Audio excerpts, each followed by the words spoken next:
Short trick in definite integral of specific kind. If y is equals to fx and x is equals to g of y are inverse of each other, and f of a is equals to c and f of b is equals to d, these two conditions are given, then integration, the sum of integration a to b fx dx plus integration c to d g of y dy is equals to bd minus ac, product of upper limits minus product of lower limits. Only condition is the two functions should be inverse of each other, and their limits have this specification that after substituting the limits of first function should give you the limits of second function, right? To understand this, let's see a question.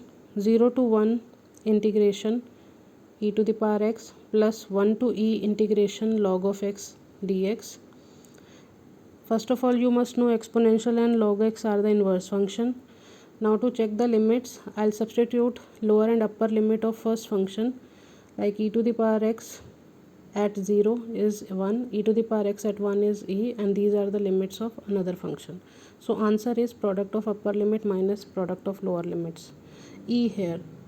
To validate this answer, I'll check it through long way. First integral is easy, simple, e to the power x, just need to substitute the limits. Second integration will be solved by parts, by taking log x as log x dot 1 and applying by parts here. So x log x under the limit 1 to e minus integration of x as it is, I mean the integration of 1 and derivative of log is 1 by x.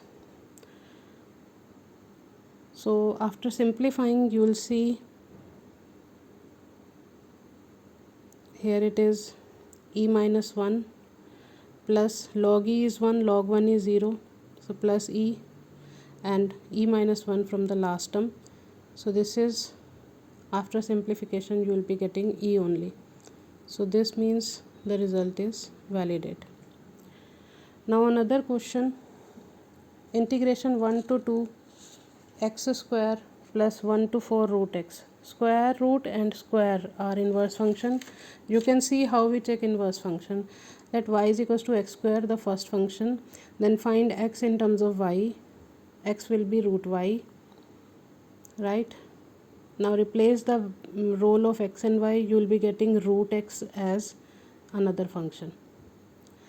And now I'm checking the limits.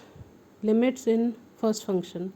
1 square is 1, 2 square is 4, matching with the limits of another, and the answer is product of upper limits minus product of lower limits. Simple. You can check this answer also via long way. So let's take a complicated one. 0 to 1 e to the power square root of e to the power x plus twice limits e and e to the power root e ln x. First of all, understand these are inverse function. Take y as the first function, e to the power square root of e to the power x. To bring the power down, we'll take log on both sides. First power will be down, then log of e, that is 1. We are left with square root of e to the power x. Now again this is e to the power x to the power half, taking log on both sides, half will come down, and finally on the right hand side ln e will cancel out, we'll left with x. So x is twice of ln y, which will be the another function if we replace the role of x and y, right? So these are inverse function. Now check the limits. Lower and upper limits of the first function should match with lower and upper limit of second. After substituting 0 here, I'll be getting e to the power 1, that is the lower limit of another integral.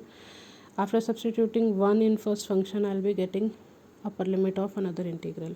Now simply answer is product of upper limits minus product of lower limits. Simple answer is e to the power square root of e. That's it.